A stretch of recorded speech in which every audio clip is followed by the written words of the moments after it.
تقریباً کم بیش 15-16 دن گزر گئے ہیں. تو آپ کو کیا لگتا ہے اب یہ کیس کب تک لگے گا اور لگے گا بھی صحیح کیا نہیں؟ دیکھیے پہلی بات تو یہ ہے کہ جب یہ حادثہ ہوا تھا عمران ریاض صاحب کو سیال کوٹ سے گرفتار کر لیا گیا تھا, آف لوڈ کر دیا گیا تھا, ان کو باہر نہیں جانے دیا گیا تھا, تو اس میں بہت سارے لکونے تھے, اس میں جو لیگل پروسیڈنگ ہے وہ اڈاپٹ نہیں کی ہیں, اس میں جو ڈیو پروسیس آف لا ہے وہ اڈاپٹ نہیں کیا تھا, اس میں جو ڈی پی او ہیں یا ڈپٹی کمشنر ہیں وہ بالکل مرد الزام ٹھہرائے گئے تھے, اور عدالت نے بڑے اچھے انداز میں اس کیس کو چلایا تھا. اور اس میں جو شاہ زیب صاحب تھے یا ہم ہیومن رائٹس کی طرف سے اپیئر ہوتے تھے, تو ہم ان کی زندگی کی, ان کی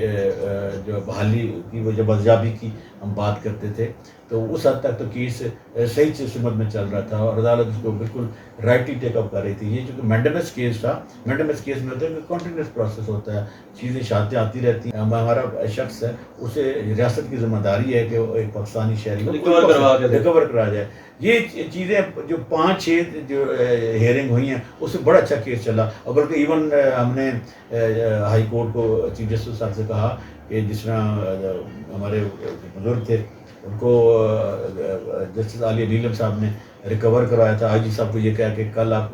جیل میں اگر وہ نہ آئے تو رات 10 میں رہتے, ہم نے بھی کہا تھا کہ ہمیں یہ سی اجازت ہوگا جب اگر یہ ایسی حرکت کریں گے نہیں لائیں گے, تو وہ تھوڑے سے مائلڈ ہو گئے تھے, ان کو فیئر بھی ہو گیا تھا کہ پریشر بلٹ ہو گیا, کورٹ پہ بھی پریشر آ گیا تھا, اور کرتے کرتے وہ اس سٹیج پہ آ گئے کہ انہوں نے کہا کہ جی ایک دن عدالت کو, مجھے بھی انہوں نے کہا کہ آپ نے اب سر گفتگو کرنی ہے تو ایسی گفتگو نہ کیجیے گا, بلکہ آپ خاموش رہیے گا, ہماری بات چیت چل رہی ہے, اللہ کا شکر ہے کہ فیملی کے ساتھ ان کی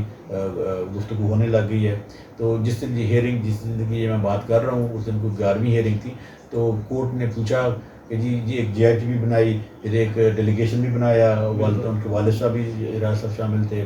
شاہ زیب صاحب تھے, میاں علی اشفاق صاحب تھے, کہ یہ آئی جی کے ساتھ مل کر یا اور اداروں کے ساتھ مل کر اگر ان کے پاس کوئی کلو ہے تو وہ پیش کریں گے. لیکن یہ کہ ایک سٹیج پہ میاں علی اشفاق صاحب نے کہا کہ جی ہماری الحمدللہ وہ زندہ ہیں اور ہماری بات چیت چل رہی ہے, تو مثبت نتائج نکلیں گے. تو کورٹ نے وہ آرڈر لکھا دیا. تھوڑا سا انہوں نے کہا کہ جی وہ آئی جی سے پوچھ لیں, تو کورٹ نے بڑی ناراضگی کا اظہار کیا کہ ایک بات پہ رہیں میاں علی اشفاق صاحب, ایک طرف آپ کہہ رہے ہیں کہ ہماری بات چیت چل رہی ہے اور وہ ان سے رابطہ ہو گیا اور انشاءاللہ ریکوری ہو جائے گی, اور کورٹ نے کہا کہ میں یہی چاہتا تھا کہ وہ صحیح سلامت ہوں. جس طرح ہر ایک سورسز ہوتے ہیں اور بلا شبہ ہیومن رائٹس کے پاس سورسز زیادہ ہوتے ہیں, تو آپ کے اپنے سورسز کیا کلیم کرتے ہیں کہ ویئر اباؤٹس کیا ہیں عمران ریاض صاحب کے؟ دیکھیں سچی بات یہ ہے کہ اس میں کوئی شک نہیں, آپ نے بالکل صحیح کہا کہ یہ بلیم نہیں ہے, یہ چونکہ ریبرس ہوتی ہیں اور آپ کے بہت سارے دوست احباب ہوتے ہیں جو مختلف اداروں میں ہوتے ہیں جن سے آپ کے ہیلوائے بھی ہوتی ہے, آپ کے ورڈز بھی, آپ کے ویوز بھی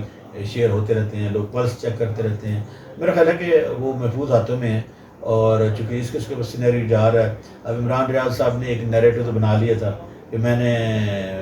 خاموش نہیں رہنا, جب کسی شخص کو یہ معلوم ہو کہ یہ کوئی شخص باہر جائے گا تمہارے لیے پرابلم کریٹ کر سکتا ہے, تو پھر وہ شخص یعنی الحمدللہ وہ خیریت سے ہیں. مجھے اللہ پہ پورا یقین ہے کہ وہ خیریت سے ہوں گے, کیونکہ میں یہ سمجھتا ہوں کہ ہمارے ادارے اتنی غلطی نہیں کر سکتے. عمران ریاض اگر یہ صورتیں برداشت کر رہا ہے تو ان 12 کروڑ عوام کے لیے اٹھا رہا ہے جو خط غربت سے نیچے رہتے ہیں, ان کے لیے اٹھا رہا ہے جن کے ہاتھ پہ قلم نہیں ہے, ان کے لیے اٹھا رہا ہے جن کے شولڈر پہ بیگز نہیں ہیں, ان کے لیے اٹھا رہا ہے جو 2.5 کروڑ بچہ سکولوں سے باہر ہے, ان کے لیے اٹھا رہا ہے جنہوں نے بارڈر پہ شہادتیں دی ہے, ان کے لیے اٹھا رہا ہے جو 14 لاکھ لوگ شہید ہو گئے تھے قائد اعظم کے پاکستان کے لیے, کہ پاکستان بنے گا تو ہم آزادانہ زندگی گزاریں گے, پاکستان بنے گا تو سہولتیں ہوں گی, پاکستان بنے گا تو اس میں عیسائی, سکھ, کرسچن, احمدی سب کو برابری کی سہولتیں ہوں گی, پاکستان بنے گا تو اس میں آزادی اظہار کا علم اٹھانا آسان ہوگا. تو ہمیں ان لوگوں کے ساتھ ضرور دینا چاہیے جو آپ کے لیے لڑ رہے ہیں, جو آپ کے لیے لکھ رہے ہیں, آپ کے لیے بول رہے ہیں. تو میرا خیال ہے کہ آپ کے لیے لکھنے والوں میں, آپ کے لیے بولنے والوں میں, آپ کے لیے آواز اٹھانے والوں میں سر فہرست ارشد شریف اور عمران ریاض ضرور ہیں. عمران ریاض کے لیے آواز اٹھانا, میں یہ سمجھتا ہوں کہ آزادی اظہار کے پرچم کے لیے آواز اٹھانا ہے. عمران ریاض کے لیے آواز اٹھانا سچائی کے لیے آواز اٹھانے کو مترادف ہے. عمران ریاض کے لیے آواز اٹھانا انسانی بنیادی حقوق, اللہ تعالیٰ کے جو بنیادی حقوق ہیں, اللہ تعالیٰ جس شخص کو زندگی دیتا ہے اس شخص کی آواز اٹھانا صحیح معنوں میں ایک مسلم شخص کے ایک اسلام کی جو تعلیمات ہیں اس کے مترادف ہے. تھینک یو سو مچ. اپنے قیمتی لمحات میں سے ہمیں ٹائم دینے کے لیے بہت شکریہ.